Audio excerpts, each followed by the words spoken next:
Noia tiene aus na atstura kwani na musaba la foi milang ne au dis. Noia Maori oritek ne aus meu le pau. Ma o exe fomo de hanis on oitu mon keresi se os Maori ma te is ngo ne he la esleu se o mus meu fakata la ri ne te os hanu te rutuma fiti mai ut ne rante is ere ko ngaru te is ne ngats oitu apa ek vahia la ngula soksi ya ngaru ne mo se hilte ne lum e ko se sing ne no ka hilia Karistota la yor to amorianta ma de is rongheng te is rongengut ne no not la ha foi ereko at ha on fomo no ngaranga rue se o Maori la hele la le is out ka le ver ma le het ne oitu pa is la sok ereko lo ne au famurti is ko se sing si aus ngatsura da kwa ne o sa foim se la au di se tini au tutu da kwa ka siminte na era o Maori ko se sing ne ka siminte a helewa Karistota e la leun ne la es mau e o Maori ka es no hwang e o Maori ka no ma e tini au tutu da kwa ke poi katalet ka tsinde a sokora te kei hiti amneko no itu se o Maori ma te is ko se sing se tene aus tu da koa ava kalpola ter ko se sing tirani ti I o tirani ko se sing rea hei ma rea hei le mits ko en ava is kalpola inia ka avat ma ne a foim se marante is ese la ve ese wa la tu ko se sing ese furse da woodwalkie ko se sing as da iusi da tikei met da woodwalkie ka na au falinga ko se sing na ya hunga ko se sing sei au hunga ko se sing ko na oitu akit mangaruet ne a vaya e on kamatanga mai on I ma se au se es ngar ang ne tor te is ko se sing amnak ni resen de is ne leet ne a mahurve e Karistota ne leet ne a mahurve e Karistota nga tso itu mus o exe e o tingate o to oitu tu tingate ne ver oitu ku tingate ne waf ka e reva hier o a hei o amnoki ku tingate la kat islera la pola la tu kat islera la po la se utut matikehet ne ekat ver ko tingate ka o amnoki ko tingate le tene o mistutura koa la mau e pilifit se tisu Karisto mate is ko sus tingate hanis alulumu la se te ne ristura aus adakwani na musave lolane ahudi is oitul hanis la furimei oitul hanis la kiloke se e on keresi la ele pilifo se tisu Karisto ko ya ta sal ta ka ya ta yirta matapetma ni ya ta merta tis ngats oitul hanis alolomu se tene austuda koa o sameta rutuma fiti matene utu dura koa ne te elorane rente is o ava hele umia oitul hanis la la polanata avat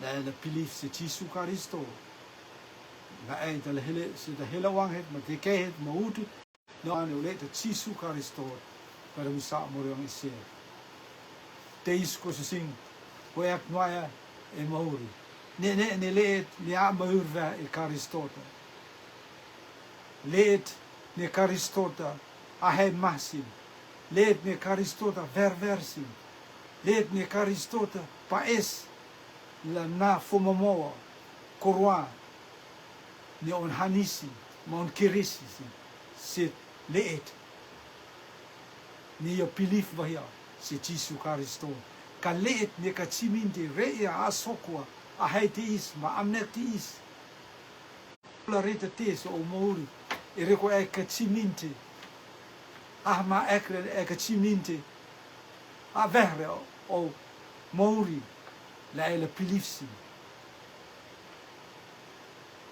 tis fuang rit ne oitu pa es la isla soksin la luang ne os Maori ko sing maar de is amnokit maar recent is ni ngo te la tafa so austu do ra koa ka testan fuang ne leet ne a Maori ma vehia is yo se fomamau ne hanis yo fese Roma wij lemde me goed valde hoe gaat yang ta pe me se isa ko na oitu ai react ta pe ma im on hanisi se isa ma yavat ni is no ma hele ang lilia ra ang raksa karistota al se isa ma yavat ni is no e os ang raksa is waf se ang raksa is nog ma ang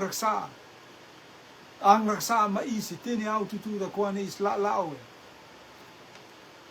oitu pa es le isla hek mahpau si tit ni karistota revaya se isa ni alum se isa avat nis kan inia era yo avat ni so ya yo kaya alva ya si isa fokrauta la fo ok yo sang raksa ma o is ko ina kan isledra kan istedra e rente ata qua la pola asoko titi isi os Maori ko sing kan es rata famori la pola mama o is kan es rata korot kan es rata potot ma hai fo mamot ma hai tiu on famori ne on de singin on netale la pola isto la pola asoko titi is mama is o sang raksa ma fo ki o sang raksa e rekotesi e rekotot an Jesu Karisto yo tot man yo tot aire yo tot nonotso yo tot pumuel hallelujah ka yo tot ne hahelav e mo on oitu tot non leto Jesu Karisto yo tot ne angraksa ka pupuara yo tot me ang nonotso ko se sing Mateis ko se sing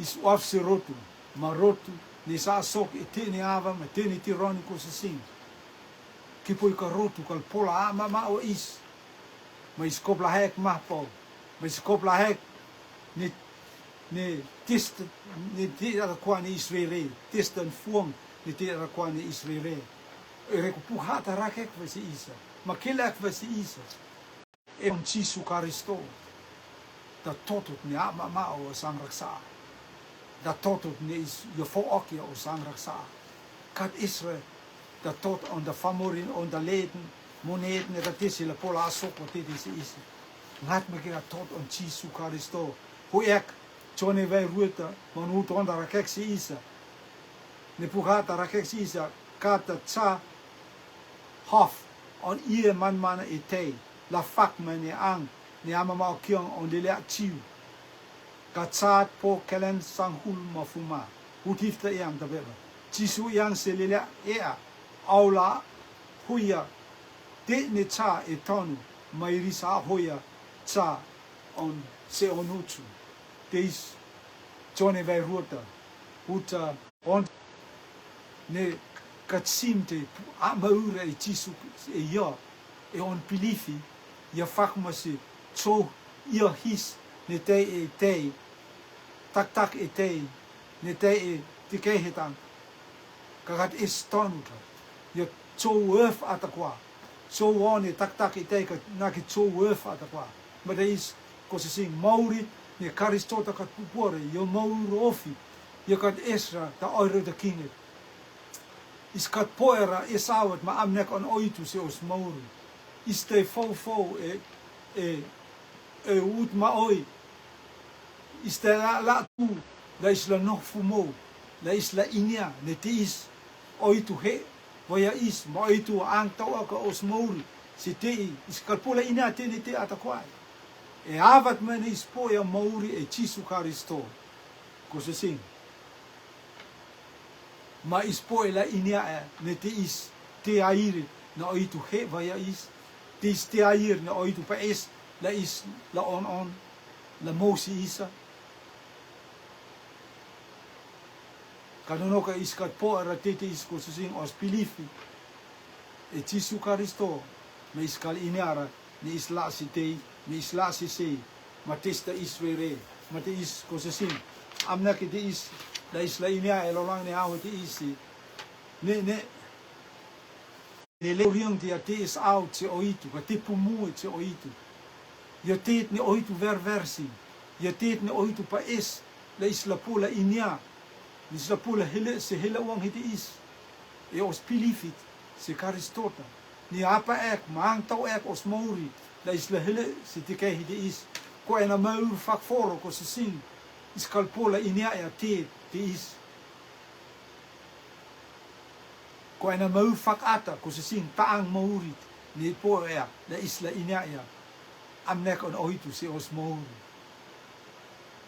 ko ena mau fak foro ko se sing yo so yo maurit ni isa da ko mauri me e atamu muta ke maur fak ata ko se sing yo ta maur on Karistota yo ta atam fak muri ne leum la na maur se tini istutura ko e os pilifi ko e rekana atamu muta ya atam da re ma isa da ko al iskat inyara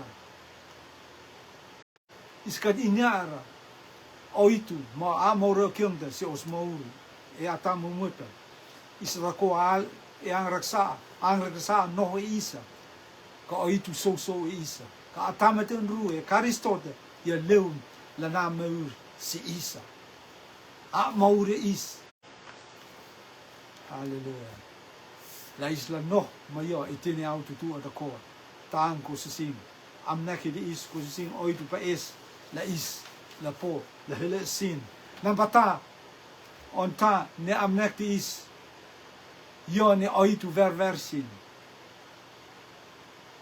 is au ne leet ne amau ve e Karistota yo la diota famori diota leet ne oitu ver pukon Paula se Timothy wij ruta uitvolde uitlemde te is puhar erst isa o hata uitvolde te is lele ka ver en maf on oitu osa maurini ut hekta yone waf lis se inian ne ayerta ko ena oitu iset ma hoito no iong iset tape ma e ngasab on oitu ma famori ya Jesu Kristo yone naia la tongit la soa it avpo mat is ngo vesin ngo vijf sin la mola siok la rakek teet ni lilia cintaili pilifi ma aire te is polea en te is te aire yang ki te siko yo te aire a morion te mor la teni is tutura koa la is la po meur e Jesu Kristo e os pilifi taonon ko si tu ver sin se isa e havat ma hallelujah ne is a maurve e Karistota je oitu veroma ma is oitu te e isa oitu no e oswong tutu atakoa oitu kat nohra e sisi oitu no e oshunga katis puhada ese is utekte yone waf la tene famere de ko taon ko se sing oitu on amnoki ma waf la tene famere tutu da ko e Jesu Kristo mairis la inia e airta po ya maurit ne leo me Jesu Kristo on ta mairis la inia e airta te istirua e ko se sing taonan rohente is ningo marmarang okif si aus tutu da ko se sing ko nanga oi maleriri ne te os hanu te rutuma fiti ma ututua te kwani rende tis rong henu ne kilo ke se isa amnek on oitu fak mani pukte ya ne oitu amnek yo ne waf ka amnek le te ne fameur tutua da koa le pola ameur La poja maurit ne leu me Jesu Karisto. Me Jesu Karisto jeta ayirta. Jeta salta. Jeta sala ayirta ko sisin. Renti hoisema e salma oi. Famuri nasi e salma oi sisto. Te is sal ne a maurianta. Te is salat la mauria e. La e ma Karistota. Oitu e tene au tutu da cor. Ne mauri. Ne leum. E oitu. Te is fuang rit. Ne oitu pa isla inya. Ne io oitu fuo ke is. Isla ma e Karistota e feso vai tata ma un hekta. Ne oitu hilva ya is e kamatang ni tene tutu da cor. On riang ne renti. Ya hilva ya is. La isla po meur e Karistota. Maar te is kosesin. On tane amnekte no eva se te tis tit ne oitu versin. Oitu uafsin. Oitu pa kill. Oitu pa hoisuang. Oitu pa na veyang se isa. Ja is ne poia maurit ne leum e Karistota. Se is tutura kwa ne katsim te helewe se helawang hiti is. Ja tima nood. La retatet o mauri. Ereko yo tortoria si tit ne no nos la sok mumue e la helewa ya mahom Karistota se o hunga e pilifi e ya la meu manok e o hunga e tene auto do ko te is ko se sing ela ina ne oitu versin maar te is amnek on oitu yone oitu versin Jonis Ut samahifta, wij volgen uit hekta kilexi is, roit on Jesu Karisto, se onefata eleko kleur ne amorianta. Te is naruit me Karistota reveja e isa, ma fuhu exi e mauri e halleluja. Ma yote pepe e fuong faxo e ut at mooi on befata e longi.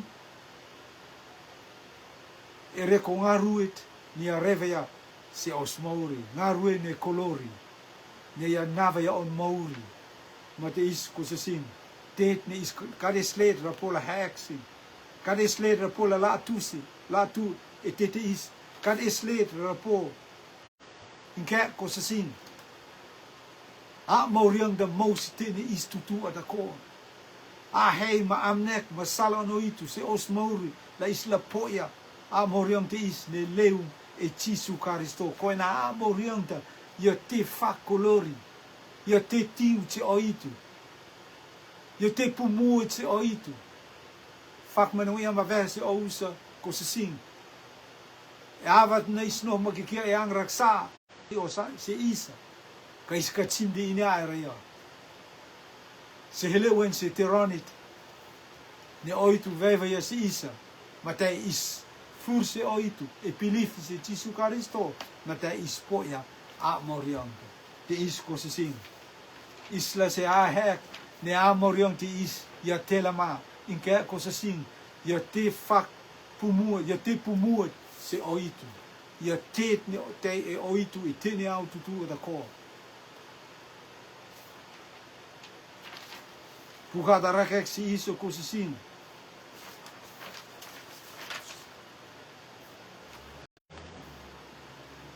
Pugada rakek si isa e puk on Paulus ila ruane puk on Paulus ila Thessalonica vai ruota utsa hunte utsa matata dis pugada ya ma oi tela furtu e airit la mauria nella mauria e ma oi tela furtu e airit nella mauria iris famur ma oi lani tironi ti rot fakaristo famur ma oi e tela vilsio airit nella mauria oris mauri iris tokana la mahtitis iris tokana la marakek titis e la luangne os rotu e luangne tironi ti istokasa os marangam os naru e matini tirwani sa sok e rotu yof kikia se saltu tokana la maha okia amorion on karistota si os mauri te is iskop la mamaf ma iskop la rea hek ma tipo ni amorion dia te fa colori te oitu yo te colori te oitu yo te tiu te oitu no os rutu iskadaek mahra amorion ta ni oitu nave isa ma os rotu la te veveri ko se sin os la rotu tene sapatoi la te veveri ko se sin e reko tese e reko iskat pola ahma okia ma marang okia marak okia a maurianta e reko tete is nasi isa ne se tene ris atakwa ne pilif se Jesu Karisto is kamat os mauri kamat la ne fakat ne fak oitu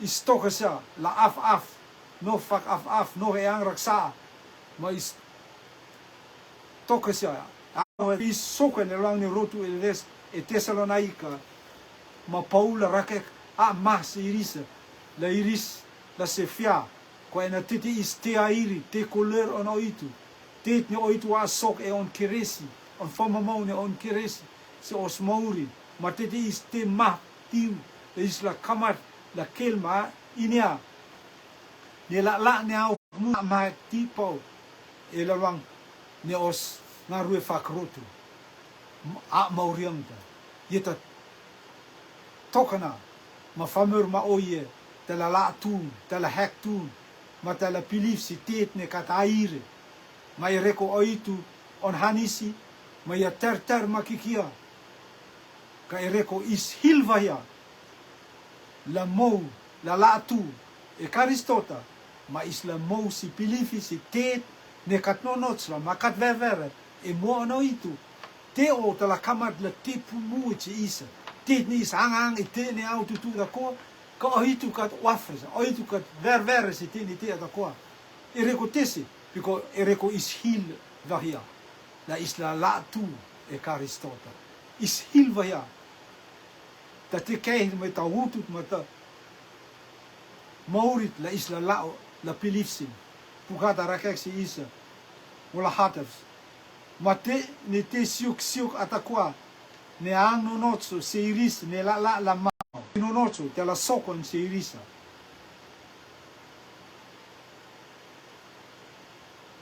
utsa matata ma ereko tete is oitu nas se irisa tangarue ne hua se seniris la iris la pilifs seta sikot ma de is ko se sing skop laik mah po elolang ne au te isi os la rotu itene sapatoi os a foi se maranga la ne sal ne ngarui on oitu elolang ne rotu tista te mahat ne isa foi itene au tutu da ko tista te mahat ne is ne ia sa morion da kata ma okra e os hoito no inga itene sapato mos rotu itene sapato mateis ko se sing isla la e salet ne oitu ia ma vehe on puk te is ne Paula rakak se isa ne ista la se sen mate ke os la tu e airta e rekutese e reku is hilvaya la tu is hilvaya la is kalpilifre se karistota ma is la pilifse os ngarue ma de is te ma amnokit ko se sin e la lang ni rotu e lang ni tiranti i karistota ma ngarue famer ma oi pilif se ngarue ma yo on maurte yo ngaruokyo on ngarue taang yo ya taang tit ni verversi oitu kaya mau ekwe ne karistota yeta tipu karisto on kamatanga mis kamat la verversi oitu mas ngarue tapema kamat la verversi oitu ereko oitu yo karistota yo ta ayer ne os ngarue kanonoko is pilifien se ngarue ka is rove karistota ma os ngarue ko susing kalayer e mo on oitu ereko ngat ki Jesu Karisto yo isiai tala pola no nocho is no ka is kat pola no nocho mo on oitu ma la pota pen la os ngarue la nonot mo sing nats oitu la hanisi os mauri la isla ut magigea la else oitu marea tet ni oitu pa esi amna ki di is ko sing tapema mo pukon paula mo ne pukon paules se rotu e Tesalonika vai liam te hutru ma fold ma hutru ma hekta dis pukhada yang tapema hutru ma folda mango airetek mango ro ait la aitu na hele wa haelelinga la re aus la ha atakwa e on la on kala omus ata ma omus hunga ma omus foro la pa ek e on atakwa la si esta te fak merit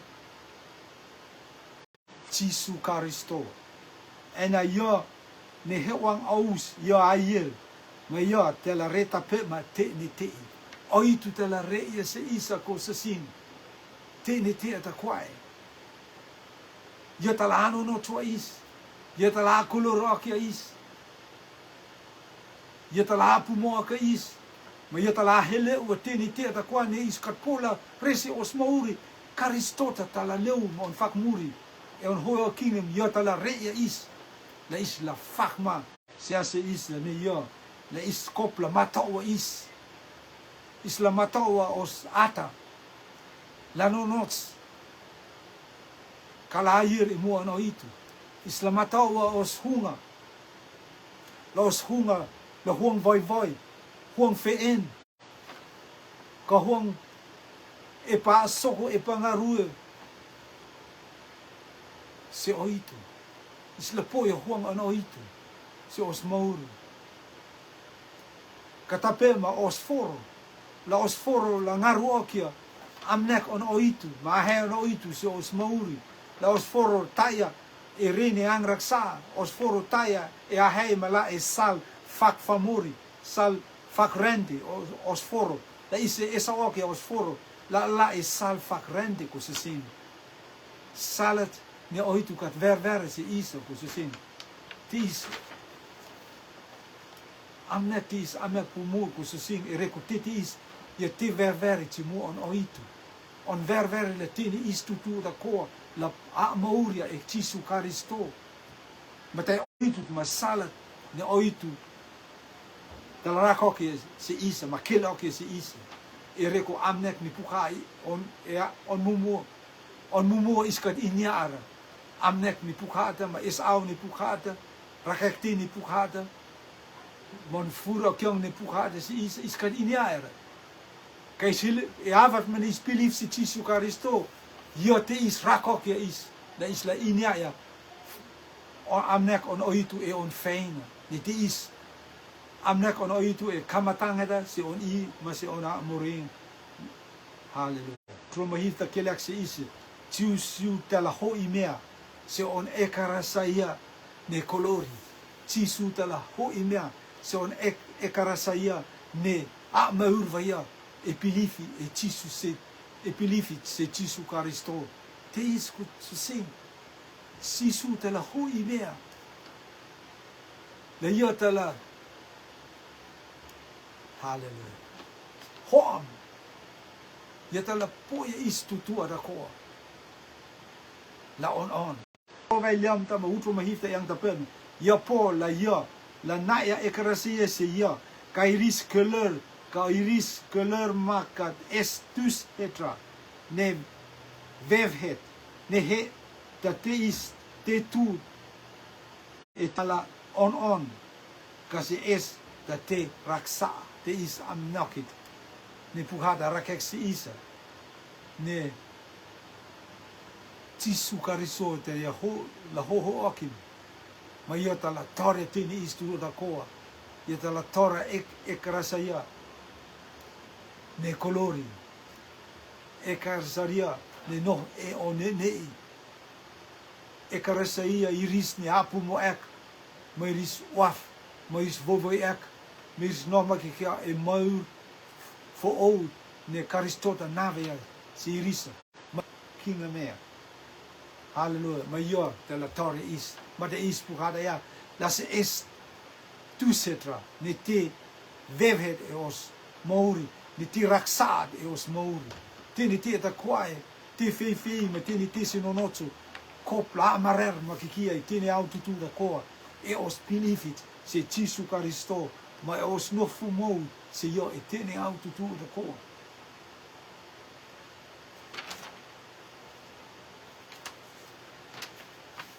On vuone amnoki ko sing, io ne asum e oitu, te is ko sing, es au ne leet ne amur va ja, e Caristota. Io asum e oitu. Io kata asum re famori. Pugata ya se chone vai taput karante kad inya era io. Ya lum se rende karante kad inya era io. Io tare arende karante kad inya era io. Osmori ko se sing on kamatanga is fak masitete is. Is kad inya era oitu. Oitu lum mara tene te so aso se isa te ko is kelme isina ka iskat inya era io. Iskat isneba ispakata apumo akara io. Iskat pakat taupira io. Iskat akara io. E fomamona on keresi. Iskat wafla. Te is fak manipukte ya se isa. Io leum se rende, ka rende kad inya era io. Rende kad inya era ni io tare rende, ka rende kad inya era io. Io ta tafat ni leum se rende, ka rende kad inya era io. Uchamatata ya, ya leum se te ne on lelea, ne on ono, ka io ka tore io. Ya leum se lelea chiu, ka lelea chiu ka tore io. Ireko iri. Mata on e tironti i, lelea chiu no tortore si, misa io, ni irisarek, ni misa io airte, te le leum. Hoi sarang, ma amnek on oitu. Caristota iota misa io airte, ya leum ya. Ma hom se isa mauri, te isko se sing. Ne af, ma voi ak oitu, tene au tutura ko, ma uaf se oitu, ma utla el se oitu, ma asoko teet ne oitu, verse os mauri. Bukada ya sisa, ka ne iris atakwa, ne tore yo, ya va un ok ya iris, la hele, la lelea on oitu. Iris ne pilif se on asa. Ka ia ke iris ne asum e toto, ese me toto, ne ahe on ordu. Te isko se sing. Halleluja. Ia ne asum e oitu. Ne leet ne amaur e Caristota, ia ta leet ne esem e oitu. E reko esem e foro ko se sing. Kal fakmano ia ma veha. Ne rend tafa leum se rende ka inya ara tafa. Maxulda. Io no ki ga e maxulda. Ma maxulda kal pola reia tafta. Ta onos mourit e on mumu maur fak maxulu. Is a hek ni kop mata maur pumuit. E tene maur tu ko in kerk se sing. Maur ta ang maur ni ala. Maur lama. Ka maur si es ngatang ni Kristo, ta maurit ni is esem e oitu. Pukada yasi ka te ni risa ta kwa ne tore yo. Se te tortore along ni tironi ti iko se sing. Se te tortore. Fameur aus ni na reaekaf ni testa la soksin. In kerko se sing tironi ti i o tironi ko se sing. Pukada yasi mes isa. Ka te ne irisa da qua ne tore io. Tironi ti i tore io ko se sing. Aso qua io. Pilifin si io. Se Caristota. Ia mo se sing. La io, la o oitu. Ka ei, la on famori ko se sing. Ei, la te pumuit e mo on oitu. Ei, la te ververi e mo on oitu ko se sing. Te is on fol ne amnoki ko se sing. Es au ne leet ne amaruve ja e Caristota. Io ne ano nots ek wa ja e on pilifi. Kan es tera ko se sing, la pola ano nots okja. Halleluja. Os mauri. Su Caristo jo e sia het. Pugata ja se isi Roma vei liamda, utata ma ut liamda. Utata yang te isa, ma te is ne ano nots ek wa ja e pilifi. Is po wa ja hoia lelingit ma oitu ereko os ngangacha Jesu Kristo. Te is kozin. Maar de is ja anonots weg ja is epilifi. Maar is pova ja hoia lelinga. No que yo kat pola anonots wa is, maar la pota pen is la poia hoia lelinga. Zoals Mauri ereko tese ereko is pova ja Jesu Kristo. Anonots on oitu hileumia se os Mauri, maar is kamat la nonots e oitu ereko nonots on Jesu Kristo ne is belief vehia. Te is posizin. Matei e avat ni sa soko titi is hoia lelinga hileumia se isa. Is kamat la te angsia ma oitu e Kristota. Kad estet la pola veia is Oma, wij volta. On vaak murion wij volta. Halleluja, moet volta. Pugada yasi isa, net is. Halleluja. Kan is leren pola veia hanisi na oitu asoksi isa. Na ya amorion la po, la rita te. Ut me mev si mwako se sing. Es au ne leet ne ama urve Kristota. Ja leed me oitu inyave ja eiku se sin. Famur ma oikat inyara ei, kop ma rotu kat inyara ei, kop ma tal so singne ta leed kat inyara ei, ko oitu on ruani pukon Paulus i Timoti, wij ruama utsa masauda, te is puhara yata isa, mane fuong ris se rue on oitu, fu mo makikia. Kaya pul e feang te is, ngangatsa inya iris ne mose ya. Maar te is ne iristutu ne mosi. Te ne iristutu aqua ne mosia. Maar te ne iristutu aqua ne fiang ek e as on nangatsa. Iris ke la roa anse nonotso. Te is on tako mo on oitu se osmouri. Kristota. Je te fuang rifu mo ne osmouri se sin. Fuang ri ne Pugada yasi isa. Pul e feang te is. Ne ngangatsa inia iris ne mousia. Ngangatsa inia magaya. Ereko tete is. Ereko amorianda. Ospilifitse Jesu Kristo. Ma ya amauria is. Yanke etene ngarue ne pepa. Yanke ngarue on da amnek on da leed ne tes hoioki. Ne mone ne tes. In kerk se zien. Tete is haar sok. Halleluja. Se Jesu Kristo. Je te fak ata. Je teet ne teisi hongan oitu. Je teet ne oitu verversi. Je teet ne oitu wafsi. Je teet ne oitu pa is. Lafo mo oki se isa. Ne oitu ma isi tene auto duva ko. Ko se zien. Ere ko ngatsa inia iris ne mosia. Eisi fia, eisi ruo hunga, eisi kokon. E avat ne nava yo o Maurisi Jesu Kristo.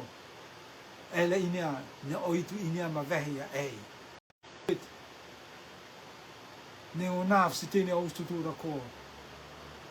Katei, katapen, oitu inia ei. Kipui ko oitu e inia, ne oitu kat inia ra ei. Ne ei kat siminte pilifra se Kristota. Te is o auhida kusuzin. En ava kusuzin kalpola terter kalpora. La terter si eia. Ava leu mala. Kei tironiti o avhid kusuzin. Halleluja. Ut me mev si mua kusuzin. E sau ne leed ne ama u veh e Kristota. Jata leed. Halleluja. Jata leed ne tei pur. E moveja se pure an oitu.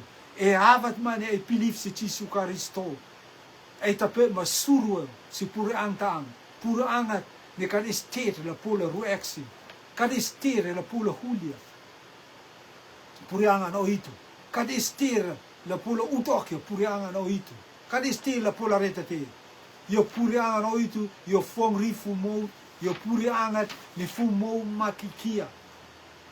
Hataf se ousa utrom honda. Hipiriu. vej sa më ruta utru më onda, se utru më volda. En avta, on liu ruek e rente ma e I, on fenga perokit yang, ter e te e set, ningo tela ruakia, e ake rente e set ma, ka tapet ma, longi tapet ma. Utru ma hifta, ma feng ta ter, ta yang e set, fengat ni olingen, ni yo tela, wakia, te ni ruaki. Fakma ni te ni machau se la asok, e te ne kat ruaki ra la nohmo. Te atakwa ne pola nohmo. Ka te mani a mousi pureanga no itu, kal pola ruakia taang teo la fumo makikia. Uto mavalda mate is e ostoriang ne pureanga ne kat pora la ruek. Lelei la is la eskeres te ne is la po la angang se o itu. E salat ne ververse ia ka es mea vrotu ma e fea ne os ngangats o itu tapema rohit ne susunte. Ne o itu ia fakma se rohit ne pola susunte. Hallelujah. Hallelujah. Mate is rea mits kosesing. Ereko yo rul ak tini rente atakwa ilolang ne ahu te is te kamat la rue ilolang ne rente. Meur fak famuri kamat la rue. Meur fak hanua kamat la rue. Meur fak mone kamat la rue. Meur fak poto kamat la rue. Meur tini kwa puada si isa. Kwa ena teet ni tei e puri anga no itu. Kalpo la rue aki. Kalpo la rue. Ia la fumo makikia. Si au, si esa, ngata ang ni tole. Mate is ko sing. Ayak ma. Ni tis. Te ela hile ko sing. Puri angat. Ni maksul te onri renge. Ma ia la rue tene au tu da ko. Ia kalporo la fumo. Ia on hunga kalpora la no fumo. O hunga hoisema e fea kokono. O hunga hoisema e tese lelei. Teet ne katairi, teet ne kanonotso. Taang puriang ne maksulde. Ke avat mane susi puriang on oitu. Ko se sing e pilifit se Jesu Karisto. Ma ya mauria e. Taang. Ei, no. E fu Maria, e reko oitu ma ei, e tene au tutu da koa, ma e kat pora la fia. Halleluja. Ma e nog makikia e tei, tortore se, Jesu Karisto on la hoi hoa kinga, ma ia ta la toria ei, ma eile ma ia, e tene au tutu da koa ko se sing. Halleluja.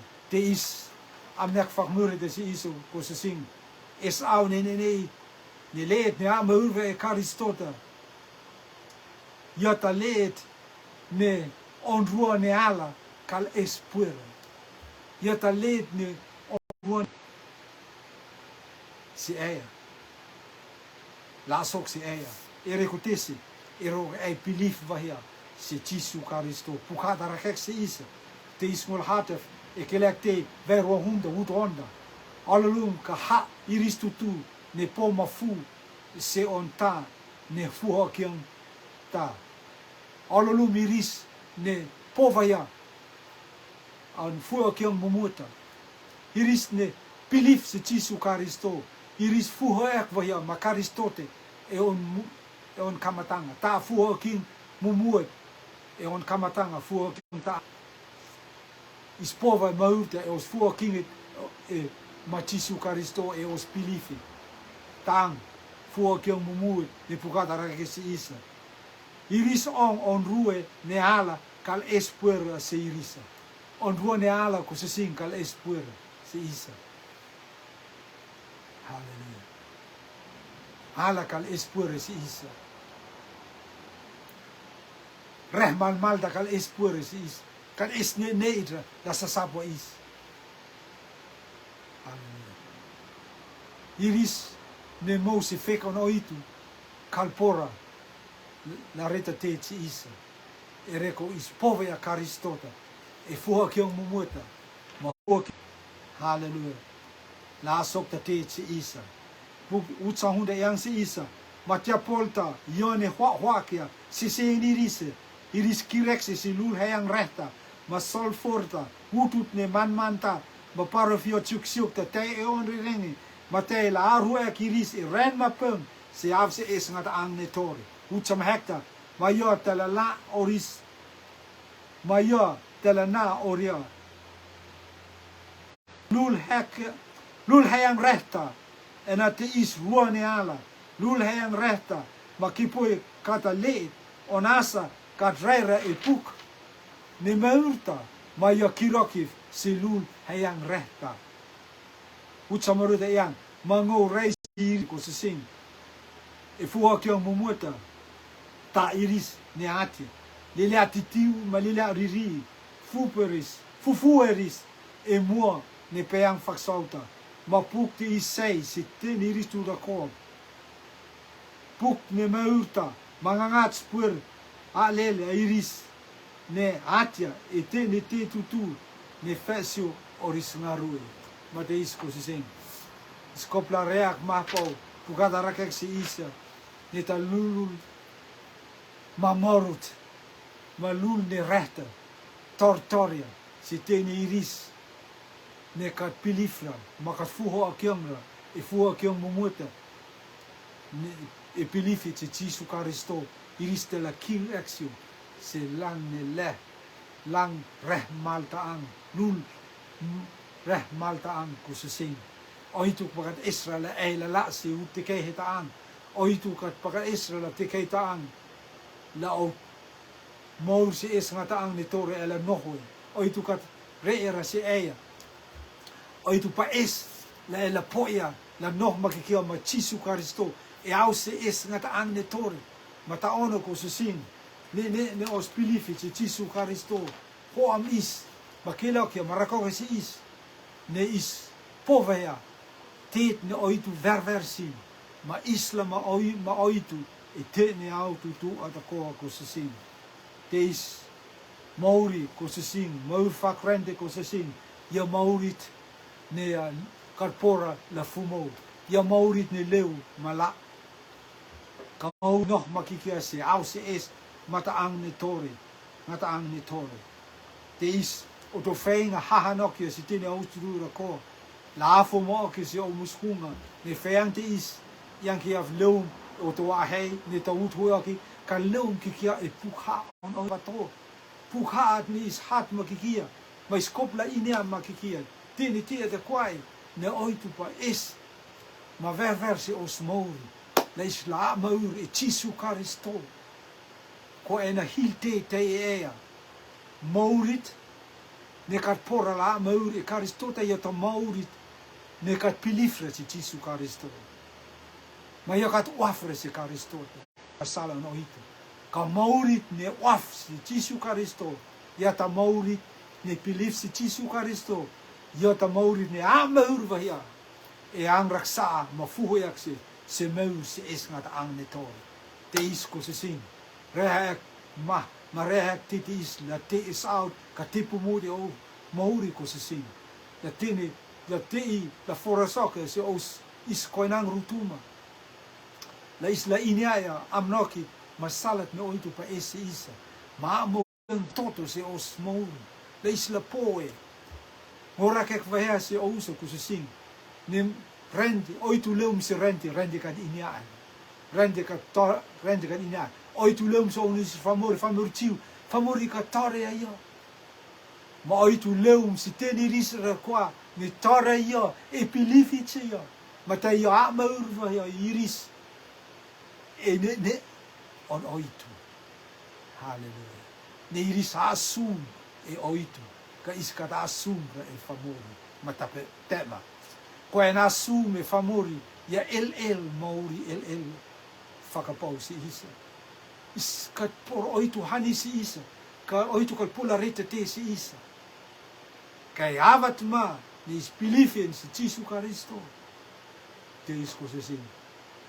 Oitu ut ma ela si isa, rakoki si isa. Ne is mau si ia taos, ia on taos, on le riri. Ia ta on hunga tise ma whakapau. Ia ta tisu karisto de la hohu akim. Ma istala noh ma ki kia ma oitu tene au tutura ko se au se esnga ta ang ni tore ko se sing. Teis ko se sing. Testa ela re ko se sing. Tore ia ne ela la tu. Halleluja. Belief se karistota. Ne kan belief se karistota. Tede is ko se sing. Eita espuerso mauri ko se sing. Ma e isia de la pola asoka tene te uta ko. La tene olo lumut ma ameka no itu la hele se o mauri. Teis reta so itu la voz ngaru elang ne ang teis. Tenga te o na va ia ko tenga ate. Ma asok va ia se tene to mis koinanga oi me le rivi ni na uri sava la foi. Iri sa foi via se rong hengda. Iri sa foi via ia teet ne ei verversi. Iri sa foi via teet ne ei wafsi. Ma teet ne pumua ka ti whakapau si ea. Teet ne hukulur si ea. Ko ngāts. Teis ngāts oi tu hanis. La asoko tene te ma sea riskungu te ngāte. Ke loke si risa whamamau ne korane au keresi ko sing. Hale se tene se singi o tene o iku. La pore iris la sura e pilifi se tukai e as mane o leto tisu karisto kada misa amorani se. Amen. Amen. Noa tene o tu kone na musava lang ne afoi lang ne au de is fingalene. Maus repuri te e ko se sing. Hallelujah. Hallelujah. Ut makikia la el ko se sing. Se o hunga ma na o ava. La foi si rong heng te is. Ko na rong heng te is te la ho am ei. Si hutu ni oitu pa es e o mauri ko se sing. Te is fuamus. Mga sa oitu la olumek omus meur tutu ko.